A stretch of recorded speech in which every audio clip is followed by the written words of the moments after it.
지난주 설교를 어느 정도 기억하십니까? 우리는 옛 언약의 시대가 아니고 어떤 언약 시대입니까? 새 언약 시대에 살고 있다고 했습니다. 이 새 언약 시대에 무엇이 다른가 요약을 해보면 새 언약 시대나 옛 언약 시대에 비슷한 것들이 있었는데 차원이 달라진 거죠. 예를 들어서 뭐가 달라졌을까요? 새 언약 시대에는 옛 언약 시대와의 그 제사와 비교해서 보면 제물이 달라졌죠. 제물이 구약의 옛 언약 시대의 제물은 뭐였습니까? 예, 소나 양, 짐승 그걸 잡아서 드렸죠. 그들의 제물, 피. 그런데 새 언약 시대에는 제물이 어떻게 바뀌었어요? 바로 어린 양 예수의 그 몸과 피로 바뀌어 버렸어요. 그러니까 이 차원이 짐승의 피와 그 사람의 피도 아닌 예수님의 피의 차원이 바뀌었잖아요. 이 새 언약 시대는 그렇습니다. 또 섬기는 사람이 달라졌잖아요. 제사장이나 대제사장이 구약의 성소에서 섬겼는데 새 언약 시대에서는 어떻게 바뀌었어요? 누가 섬겨요? 누가 대제사장이 돼요? 예수 그리스도가 대제사장이 된 거죠. 예수님이 대신 우리를 섬겨주시는데 놀랍게도 차원이 다르잖아. 구약의 성소에서 대제사장으로 제사장들이 섬기는 것과 우리 예수님이 멜기세덱의 왕차를 이어서 대제사장이 되어서 우리를 섬겨주시는 새 언약의 시대. 또 하나 무엇이 달라요? 성소가 달라졌죠. 제사장과 대제사장들은 어디에서? 이 땅에서 손으로 지은 성소에서 성막이나 성전에서 성도들을 섬기고 하나님을 섬겼다면 우리 예수님은 새 언약 시대에 어디서 섬겨요? 성소가 어떻게 바뀌었어요?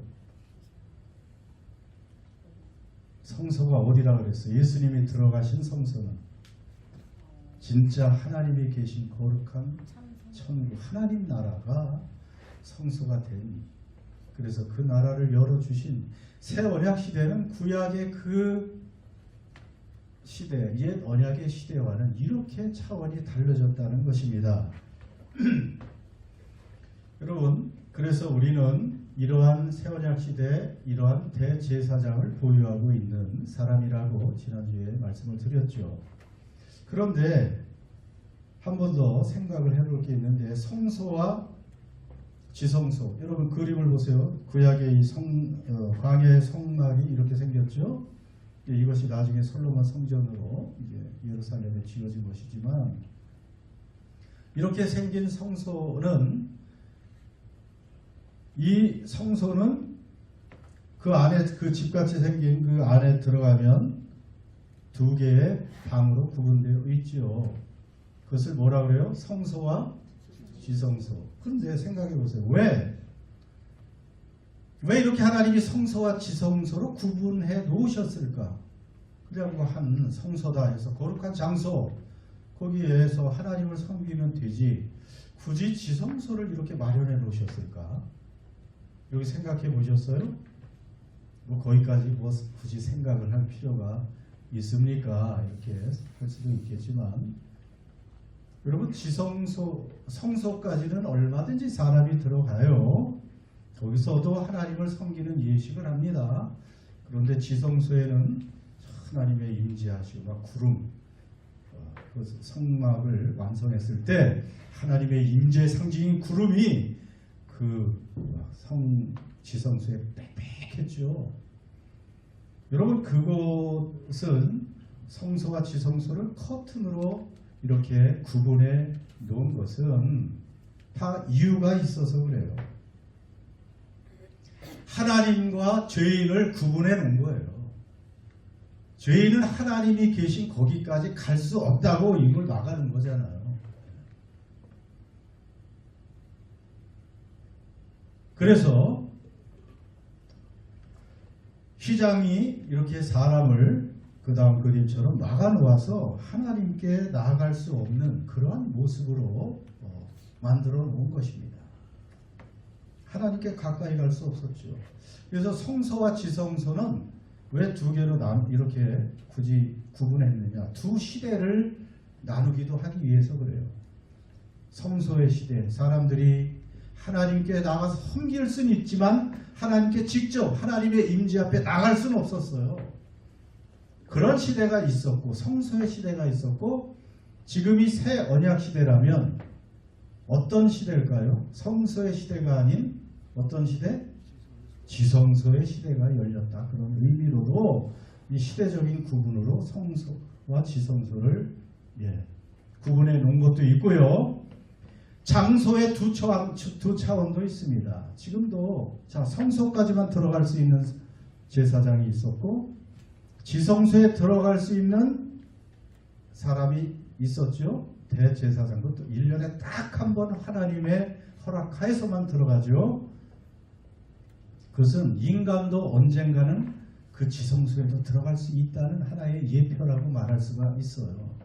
자, 그래서 오늘 이 시대에 지성소의 시대가 열려서 새 언약 가운데 누구나 지극히 거룩한 그 하나님의 임재 안에 들어갈 수 있는 시대가 열렸습니다. 그 장소적인 그런 구분도 있지만 시대의 구분도 있고요. 장소 구분. 그런데 이렇게 새 언약 가운데 예수님이 지성소로 들어갈 수 있는 방법을 열어주셨는데 여전히 성소에만 머물러 있는 그리스도인들이 많다는 거예요. 하나님 앞에, 하나님의 임재 안에 그분의 그 빛 가운데 직접 들어가서 그분과 함께 친밀한 교제와 나눔, 대화, 삶, 이것을 나누지 못하고 그냥 겉만 도는 거죠. 그냥 하나님께 많이 가까이 가긴 했어요. 성소까지 들어가긴 했어요. 근데 어디까지 들어가야 된다고요? 지성소까지 여러분 우리가 들어가는 그 시대가 있다고, 이렇게 두 가지로 구분을 했다고 볼 수가 있습니다. 자, 이렇게 새 언약의 시대를 열고 지성소에 들어갈 수 있는 그 시대를 연 가장 중요한 중심에 있는 것이 무엇일까요? 그것은 오늘 9장을 다 여러분 다 시간이 없어서 다 안 읽었지만 9장을 읽어보면 거기에 정답이 나와 있습니다. 그 새 언약과 지성소의 그 은혜를 연 가장 큰 동인, 오늘 찬양한 그 모든 찬양 속에 들어있는 그 주제가 무엇이었어요? 그것이 뭐였어요? 보혈. 바로 그리스도의 피입니다. 예수의 피예요. 12절 한번 같이 다시 한번 공감합니다. 시작. 오직 자기 피로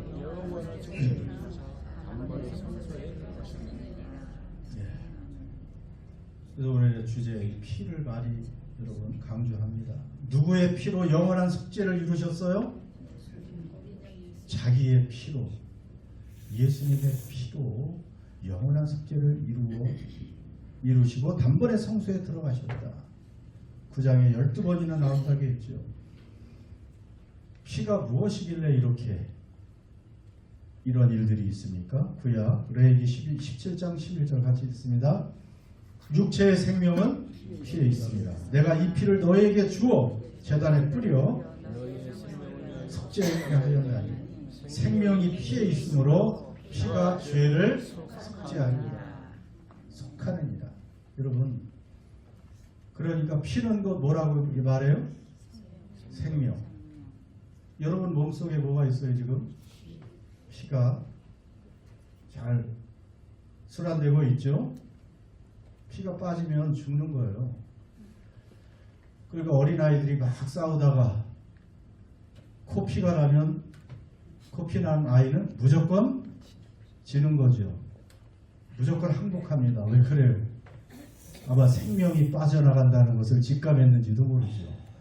피 흘리는 거는 아주 심각한 것입니다. 그래서 그런지 피를 나눠주기 참 어려운 것 같아요.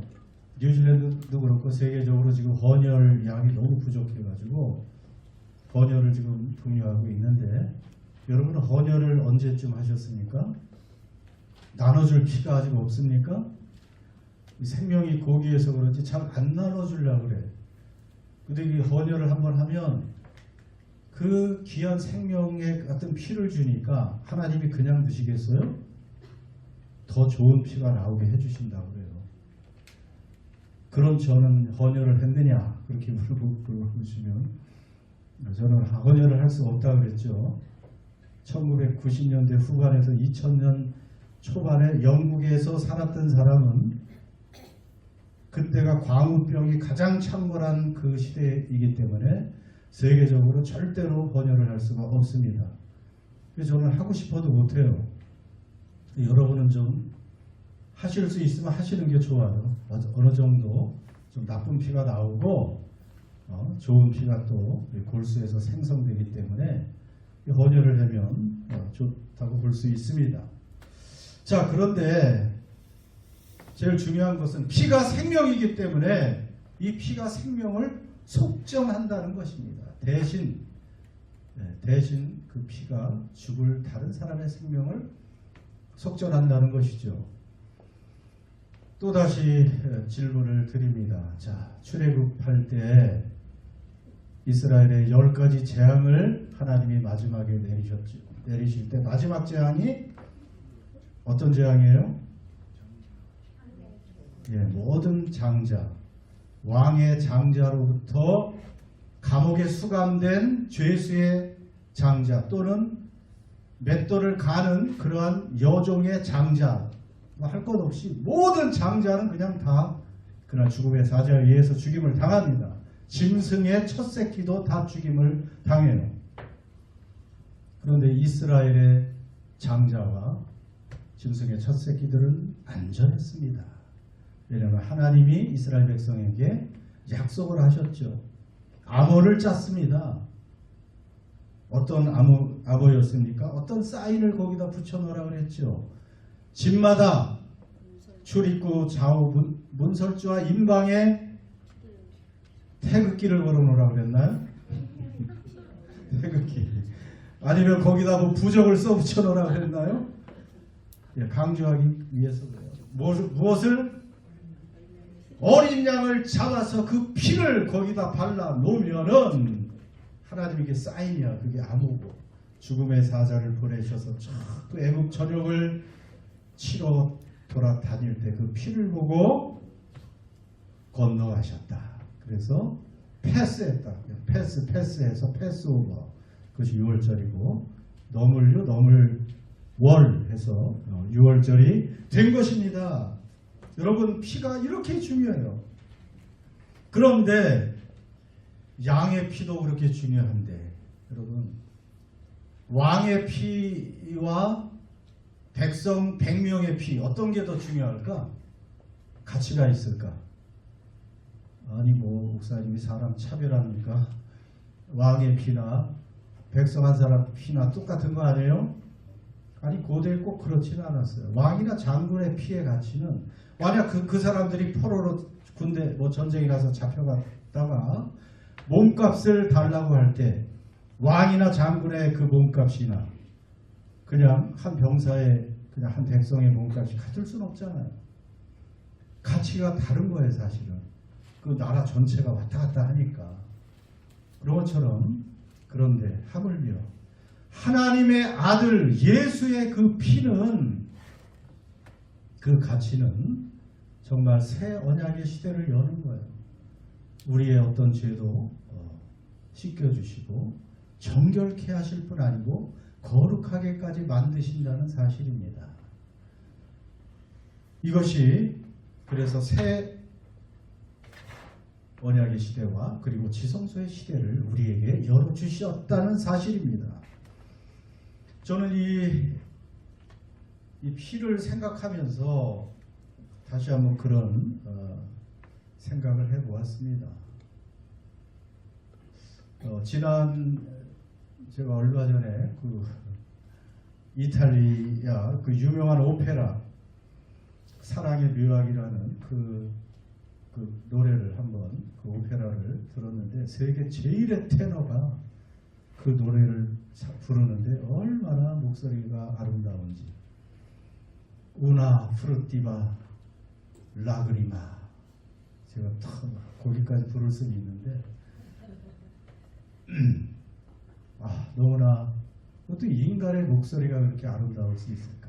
근데 그것이 그 사랑의 묘약이라는 그 남자가 아주 아름답고 자기 마음에 드는 고귀한 어떤 여인을 만나서 결국은 그 여인이 자기를 사랑하게 되었다는 것을 발견하고 너무 감격해서 부르는 그런 노래였습니다. 여러분 가사가 어떤지 아세요? 드디어 그녀가 나를 사랑한다. 그녀가 나를 사랑한다는 것을 알겠다. 무엇을 더 바랄 것인가? 나는 죽어도 좋다. 하늘이시여, 이 사랑 때문에 나는 죽어도 좋습니다. 마마, 씨 마마 뭐 이러면서 막 올리는데, 그리고 이것을 들으면서 한 사람이 다른 사람을 이렇게 사랑할 수 있을까? 여러분 그런 사랑을 지금까지 살아오면서 받아보셨습니까? 그런 사랑하면서 연애도 하고 결혼을 하셨습니까? 한 남자나 한 여자가 또 한 남자를 이렇게 목숨을 다해서 죽을 만큼 죽음으로까지 사랑할 수 있을까? 아니 좀 그런 사랑을 한 번이라도 하고 그런 사랑을 받을 수 있다면, 여러분 그런 사랑 해본 적 있어요? 받아본 적은 있습니까? 없어요. 여러분, 근데 저는 이걸 생각하면서 현실 가운데 이런 사랑을 주고받을 수 있는 그런 사람은 얼마나 행복할까. 그런데 내가 이 사랑을 받고 있구나. 여러분 다 그 사랑을 받고 있어요. 이건 연극이나 오페라 뭐 드라마에서 나오는 그런 사랑만이 아닙니다.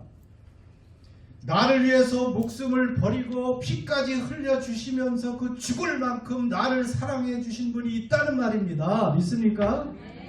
그분이 누구예요? 그 대단한 분이. 전 그래서 이 노래를 부르면서 우리 예수님의 사랑을 생각하면서 감격하는 거죠. 여러분 얼마나 이 사랑에 우리가 자격도 없는데 우리는 좀 이뻐 보여야 사랑하잖아요. 그렇잖아요. 이쁜 짓 해야 저 사람이 나에게 좀. 근데 보니까 이쁜 짓 해서 이뻐 보이진 않고 매일 미운 짓 해서 미워만 보이니. 근데 우리가 하나님 앞에서 얼마나 이쁜 짓하고 아름답게 보이는 짓을 합니까? 그렇지 않은데도 우리 하나님은 그 진짜 사랑으로, 그 모든 사랑의 원천은 이 아가페 하나님의 사랑이에요. 거기서 가족 간의 사랑, 뭐 남녀 간의 사랑, 뭐 이런 모든 사랑들이 나오는 것입니다. 그 완전한 하나님의 그 예수님의 사랑. 아니 나를 위해서 피까지 흘려 죽을 만큼 사랑한 그 사랑 이야기가 성경 이야기고 이것이 현실이고 우리는 지금도 그 사랑을 받고 사는 사람들입니다. 그 사랑을 누리고 있습니다. 하나님의 사랑은 변함이 없어요. 뭐 세상에서 죽고 못 산다고 그렇게 사랑한다고 해도 그 사랑 얼마나 갑니까? 길어야 1년, 2년. 근데 우리 예수님이, 우리 하나님이 우리를 사랑하실 때는 처음부터 끝까지 첫사랑처럼 사랑하신다고 성경에 말씀하고 있습니다. 첫사랑처럼 우리를 사랑하고 계십니다. 여러분 그렇다면 우리도 그 사랑에 반응해야 되지요. 나를 죽을 만큼 정말 죽으면서까지 사랑해 주셨는데 그래서 우리를 그렇게 높은 차원으로 올려주셨다면 우리도 뭔가 반응을 해야 되죠. 여러분 그래서 우리 하나님은 다른 것보다도 우리의 무엇을 받기를 원해요? 우리의 마음과 우리의 사랑을 받기를 원해요. 첫사랑을 늘 갖고 살기를 원합니다.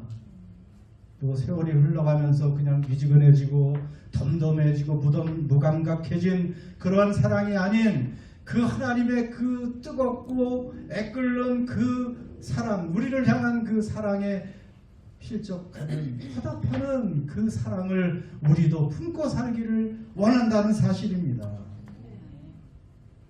여러분 이 사랑을 잊지 마세요. 신앙생활은 이 사랑에 의해서 이 피까지 흘리신 그 사랑에 화답하는 것이 우리의 신앙생활인 줄 믿습니다.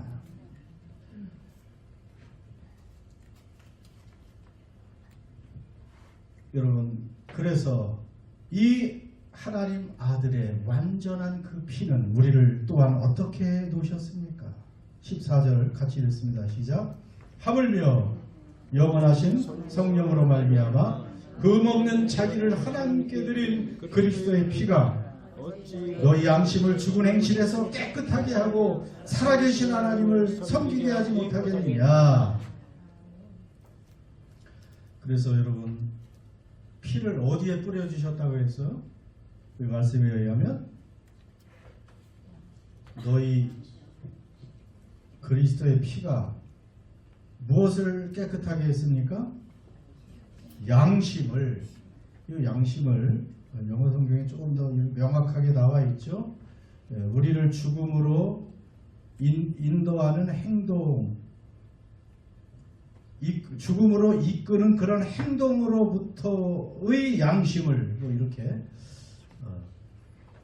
그러니까 우리의 그 양심 제일 중요하잖아요. 우리 마음에서 이 양심의 피를 뿌려서 깨끗하게 한다는 거예요. 양심이 깨끗해졌다는 것은 우리의 마음도 깨끗해졌다는 것입니다.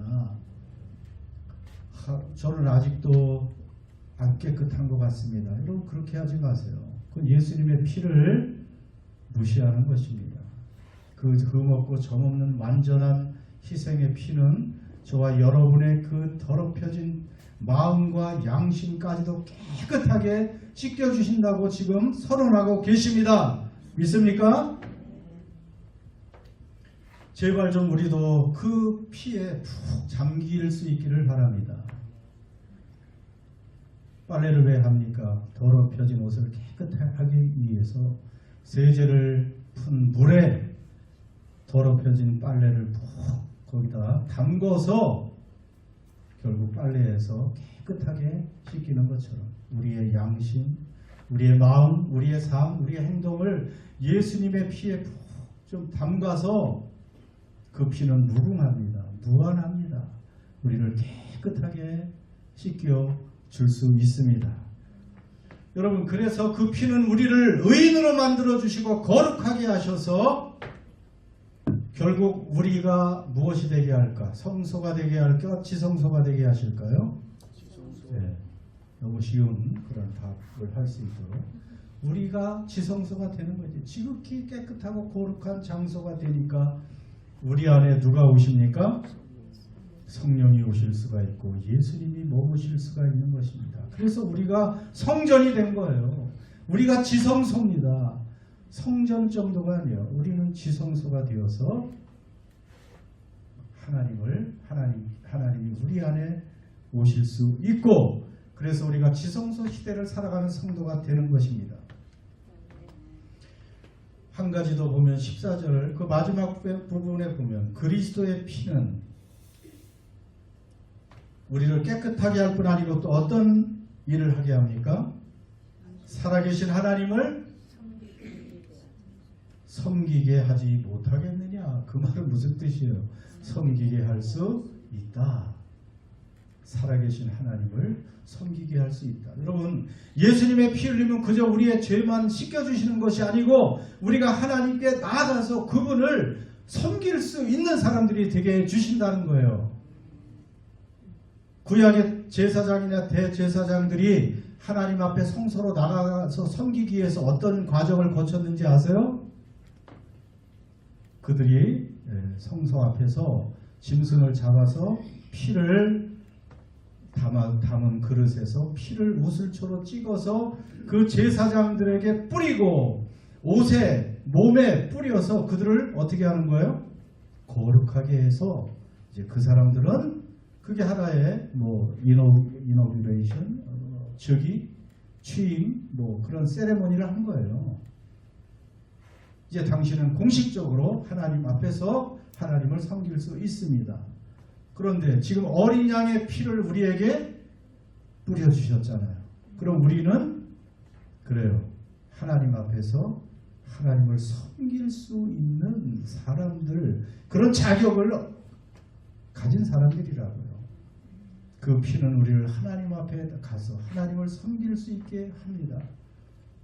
나는 그저 뭐 뒤에서 가만히 그냥 대충 따라가지요가 아니고 하나님 앞에 당당히 나아가서 그분의 얼굴을 뵈며 그분과 대화하며 그분을 섬길 수 있는 그러한 자격과 특권도 준다는 것입니다.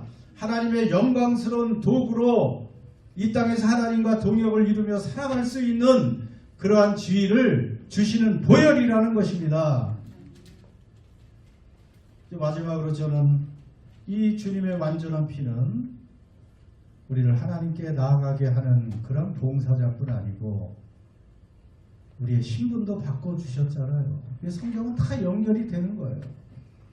그냥 우리가 예수님을 믿으면 요한복음 1장 12절 하나님의 무엇이 되는 권세를 주셨다고 그랬어요? 하나님의 자녀가 되는 권세를 주셨다고 말씀하지만 이런 그 예수님을 믿는다는 것은 그의 피 속죄 그 피의 그 효력 하나님의 아들 새 언약 옛 언약 성소 지성소 여러분 이런 지식을 좀 다 꿰뚫어서 알게 되면 더 놀라운 그 확실한 그러한 지식이 우리에게 생기면서 믿음도 더 확고해지는 거예요. 다 성경은 어울리는 것 어우러져서 이 종합적인 지식을 우리에게 줍니다. 하나님의 자녀가 되었지요. 그런데 하나님의 자녀는 왕의 자녀라는 사실을 제발 좀 잊지 말자는 것입니다. 하나님의 자녀가 되었다는 것은 동시에 우리가 왕의 자녀가 되었다는 사실이에요. 여러분 왕족이 되었다는 사실을 또한 좀 잊지 마세요. 이런 말이 오늘날 참 우리에게 필요합니다. 여러분 왕의 자녀가 된 사람들은 왕실의 그 특권과 왕실의 보호를 누리며 삽니다. 왕의 자녀들이니까 왕 대신 하나님 앞에 언제든지 나아가서 그 앞에 필요한 것을 다 얘기할 수 있고 언제든지 허락 없이도 하나님께 나아갈 수가 있잖아요. 그러니까 우리는 무시로 하나님 그 왕이신 하나님께 나아가서 그 모든 권세와 능력과 영광과 부와 모든 존귀를 가지신 그 앞에 우리가 언제든지 나아갈 수 있는 그러한 특전이 있다는 것입니다.